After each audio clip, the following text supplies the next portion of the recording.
Vivencias.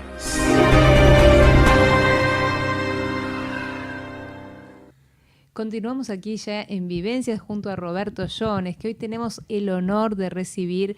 Ya todos lo conocen, es un destacado actor y director con una vasta trayectoria de más de 50 años como actor y director en teatro, en televisión, en cine, uno de los más grandes exponentes del arte dramático uruguayo, y ha obtenido numerosos reconocimientos, entre ellos varios premios Florencio como actor y director, Morosoli de Plata a la trayectoria, ciudadano ilustre de la ciudad de Montevideo, sin contar el más importante de todos los premios, que es el afecto del público.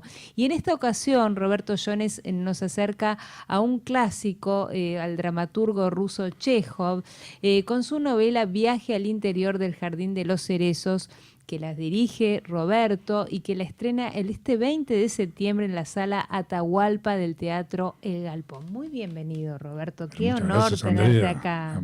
Para mí es un honor. Un gusto. Un gusto enorme estar Como aquí. siempre, estar hablando Como contigo. siempre contigo también, sí. Un placer. Siempre importante. Y un placer también que vengas a presentarnos esta obra.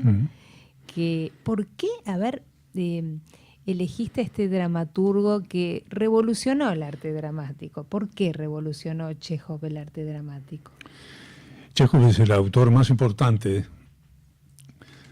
del siglo XX, sin duda. Bueno, murió en 1903, pero es el dramaturgo más importante porque después de él ya no se pudo volver a hacer dramaturgia de la misma manera. Cambió la narrativa y cambió la novela. Cambió la manera de escribir en cuanto a sintaxis, pero también él introdujo un método. Sí. Ese método no solamente está en su dramaturgia, sino que penetró en el mundo del actor. Al punto que para ser un Chejov hay que tener un método, que es el método que él creó. Hasta Chejov no existía el director, la figura del director de teatro. Ajá. O sea que pasaron 2500 años donde no había director. Los textos clásicos, los neoclásicos, el romanticismo, el manierismo, hasta que llegó Chejov y Strindberg en Noruega. El director no existía, las puestas se hacían espontáneamente y seguramente alrededor de la primera figura Claro. que es el personaje más importante, ¿no? O quizás el productor, o quizás, en el caso de Molière, Lope de Vega o de Shakespeare, Sí. que además de actuar eran los autores, ¿no? Eran los dramaturgos. Pero a partir de Chejov, como introduce un método que hace que el actor cambie su manera de actuar, se pase al realismo psicológico, que también en el teatro es igual al naturalismo, que es el acercamiento, como decía Chejov, bajar al actor del escenario en su sobreactuación, en su distanciamiento del público, a tratar de representar lo más posible, siempre dentro de una metáfora y de la poesía, Sí. al ser común y sobre todo al interior del hombre. Y al querer representar el interior del hombre es donde surge su metodología, que se llama acción indirecta, subtexto. Es decir, no importa ya tanto lo que se dice importa mucho, muchísimo, ¿verdad? Claro. El texto siempre importa. Sino lo que dice Chejov es que lo que importa es desde qué estado de ánimo y desde qué psicología, de qué estado de conciencia se dice ese texto.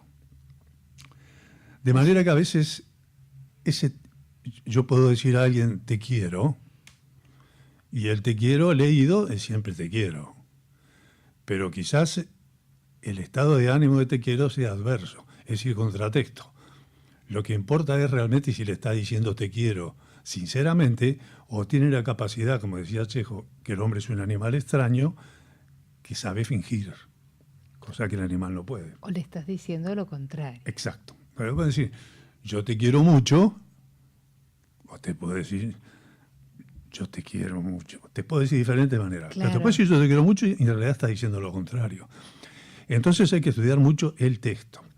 Sucede que en las obras de Chekhov dicen que aparentemente no pasa nada. Y no es que no pase nada, sino que en las conversaciones comunes, naturales, que tiene el ser humano, lo que importa es el estado de ánimo con que se dice eso. Y eso hay que encontrarlo estudiándolo.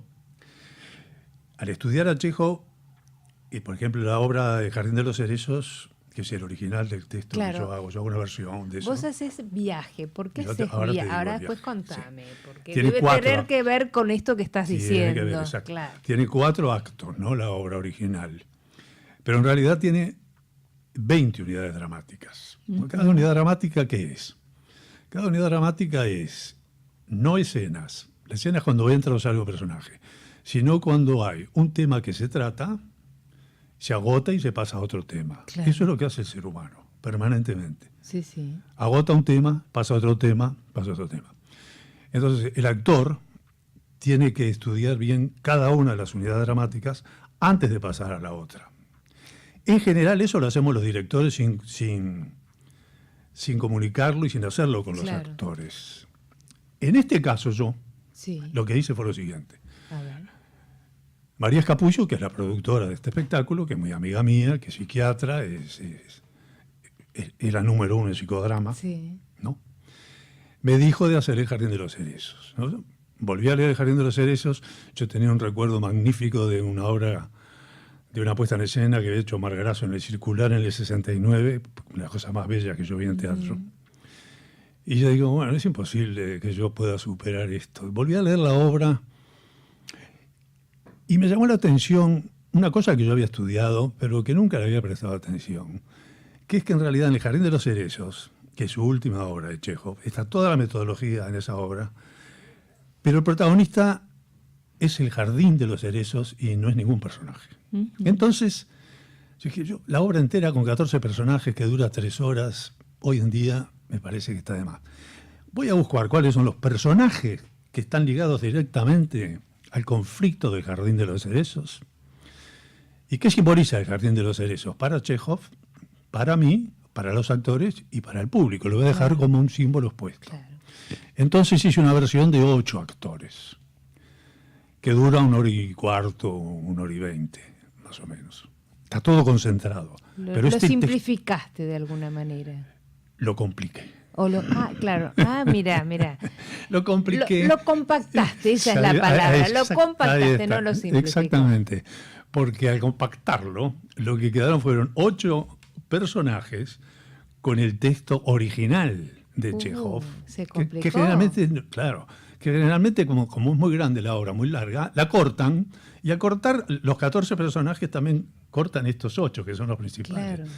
En cambio, acá están los 8 con el texto original de Chekhov completo. Entonces se formó Viaje al interior del Jardín de los Cerezos. ¿Por qué? Porque, bueno, estos 8 personajes están en el centro del Jardín de los Cerezos. El Jardín de los Cerezos es el protagonista porque es el que lleva la acción adelante, lo que se espera que pase con ese jardín.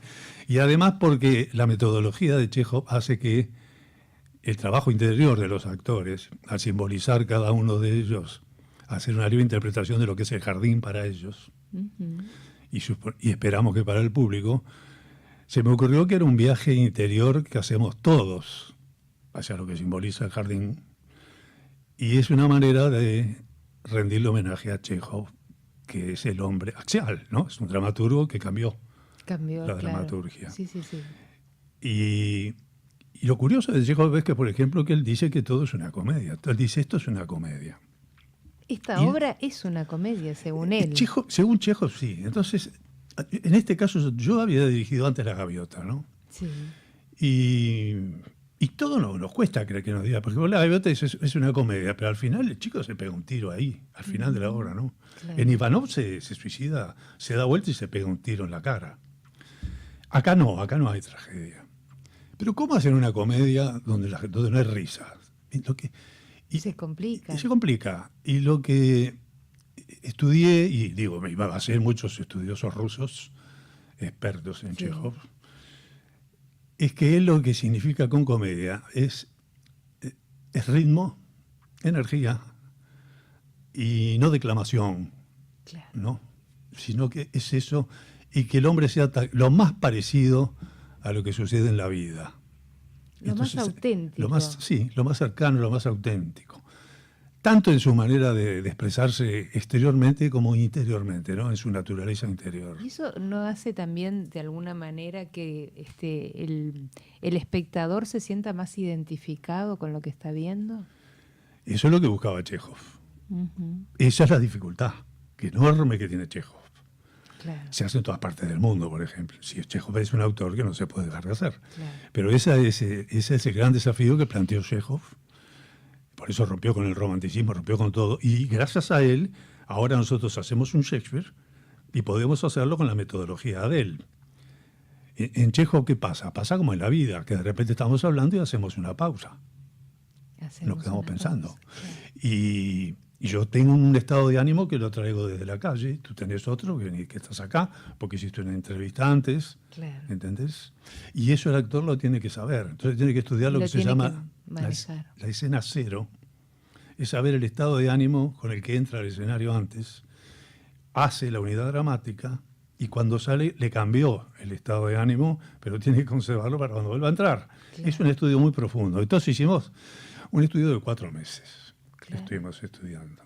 No todos los días, pero primero yo empecé a compartir con los actores, cosa que nunca yo nunca lo había hecho, ellos tampoco lo habían recibido, no se ha hecho acá en Uruguay, que es que el director comparte desde el arranque con el actor la metodología. Hicimos en conjunto lo que se llama la partitura. El director hace la partitura, ¿no? La partitura es eso, encontrar las unidades dramáticas, dentro de las unidades dramáticas quien lleva la acción adelante, la escena 0, la escena 10, cómo se sale, cómo se entra. Una vez que se tiene toda la partitura, se aprende de memoria, pero no se va directamente al escenario, sino que se empieza a improvisar en un living, en una mente chica, memorizando y analizando y meditando sobre el texto, se va exteriorizando, se va haciendo carne, se va entendiendo.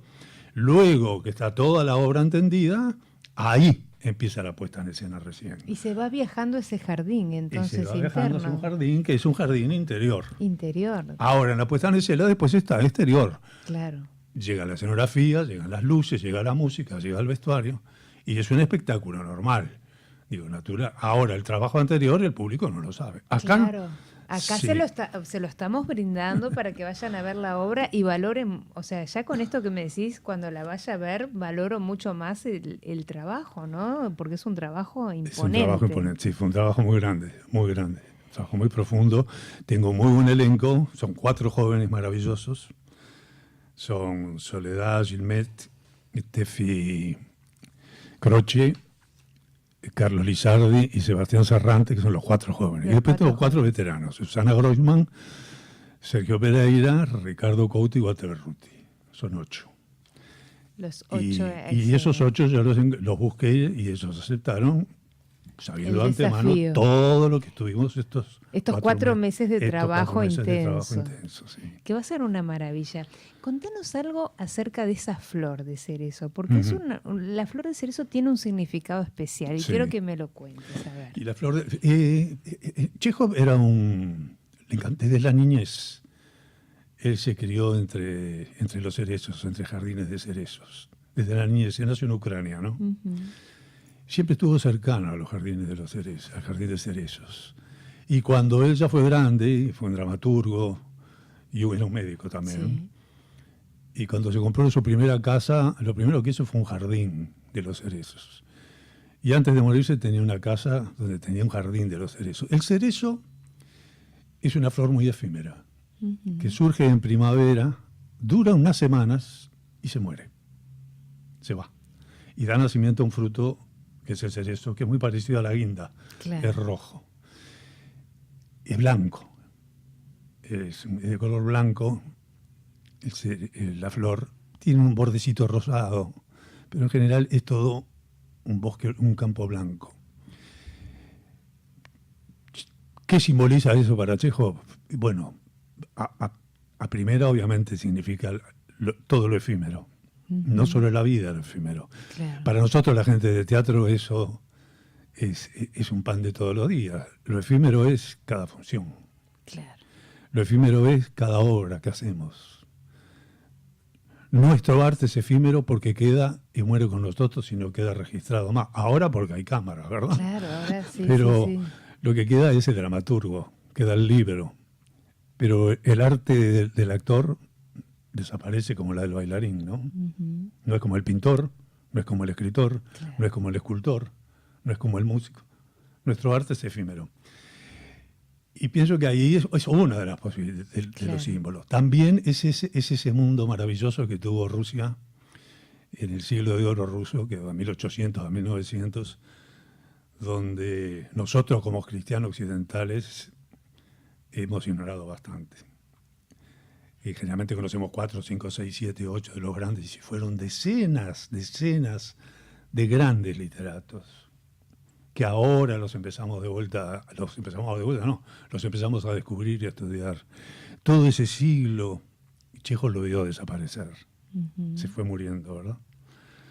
Creció en 1800, empezó con Pushkin, siguió con Dostoyevsky, luego Tolstoy, el mismo Chekhov, Gorky, Turgenev, Gogol, bueno, Claro. hay una cantidad, es una playa de genios, de dramaturgos que dio Rusia en ese siglo. Y Chekhov veía que eso también, a pesar de ese siglo maravilloso, era efímero. Todo es efímero. ¿Cuándo se sentía feliz Chekhov? Cuando iba al medio del bosque a escuchar cómo los arroyuelos, las aguas de los arroyuelos corrían, la brisa entre los árboles, el escuchar la lejanía de los pájaros. Y sin embargo era un hombre urbano, porque un hombre de teatro. Claro. Pero cuando murió, cuando era tuberculoso, ¿no? Era tuberculoso desde siempre, y al Sí. final se murió muy joven, a los 42 Claro. años, 44 años. Decidió morirse a la Selva Negra. Quiso irse de vuelta a la naturaleza. Era un naturalista. Todo el misticismo ruso de esos 100 años, todos ellos están ligados a la naturaleza. Claro. Muy diferente de los intelectuales occidentales, que se van apartando de la naturaleza, Claro. ¿no? Ellos todavía están muy pegados. El cristianismo ortodoxo es muy cercano a la naturaleza. Está muy ligado a lo griego todavía, Claro. ¿no? Y de alguna manera esta obra también tiene que ver con ese viaje místico que es la vida misma, ¿no? Sí, sin duda. Dostoyevsky es un místico y Tolstoy, ni hablar. Él era un agnóstico, pero se reconocía un místico en esa comunión que tenía con la naturaleza, donde él decía que se encontraba con la divinidad. Nunca él expresó exactamente qué significaba la divinidad. Claro. Se encontraba él con la divinidad, ¿dónde?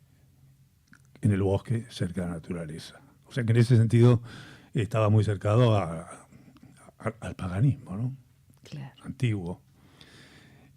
Y El jardín de los cerezos, que su última obra, lo escribe cuando ya se está muriendo. Incluso hay hojas escritas donde hay sangre, ¿no? Claro. Y si sería representativo de ese viaje que estaba haciendo él, ¿no?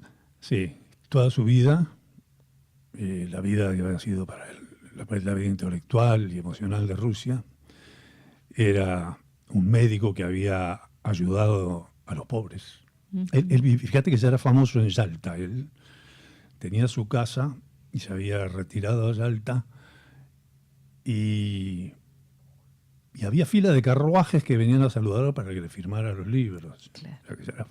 Vendía los libros, era famoso, porque era un gran cuentista, Sí, sí. no solo dramaturgo, ¿no? Claro.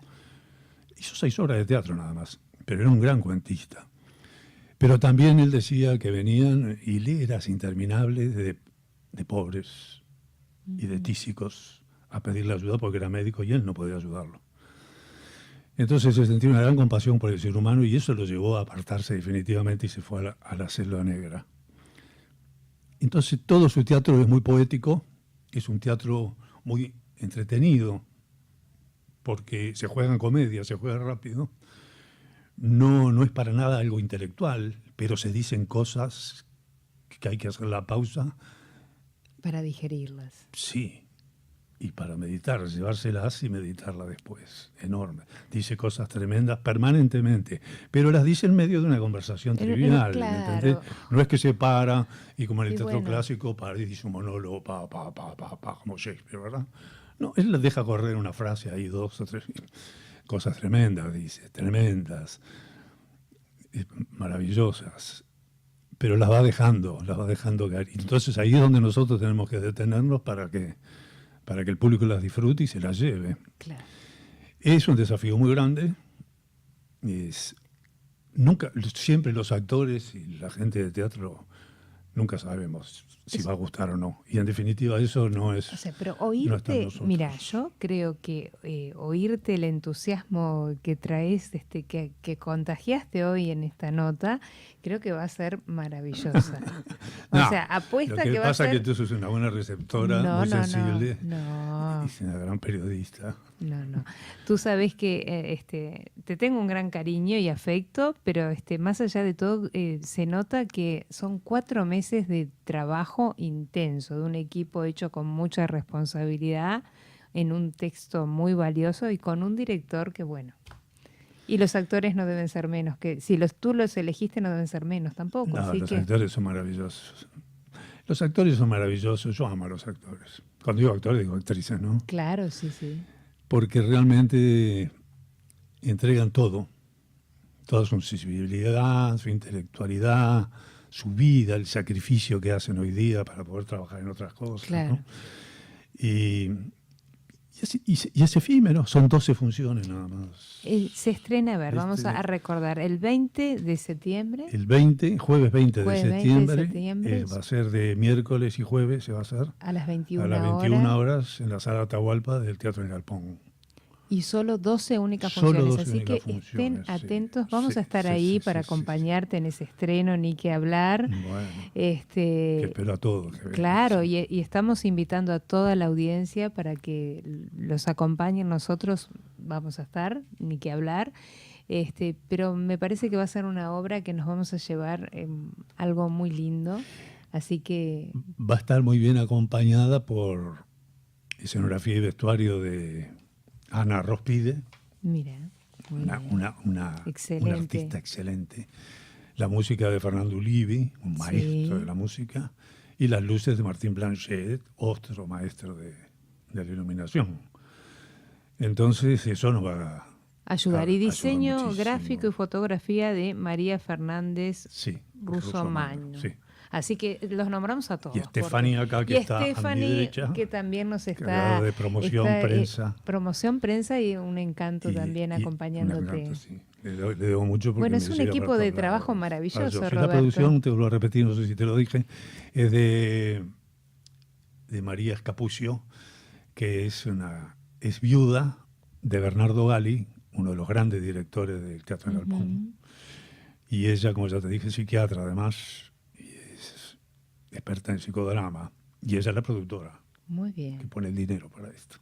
Bueno, siempre más que importante esto, porque si no, no se Fundamental. pueden llevar los proyectos adelante. Por favor. Va a claro. ser, bueno, deseo de corazón que sean 12 funciones a sala llena, como te lo mereces tú y todo el elenco. Muchas gracias. Un inmenso placer. Igualmente. Muchísimas gracias por darnos esta primicia, por acompañarnos. Siempre es un placer recibirte. Para mí Un también, gusto para mí también. hablar contigo y ni siquiera te quería interrumpir porque es un placer escucharte.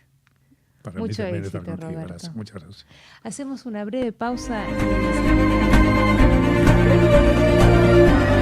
Vivencias.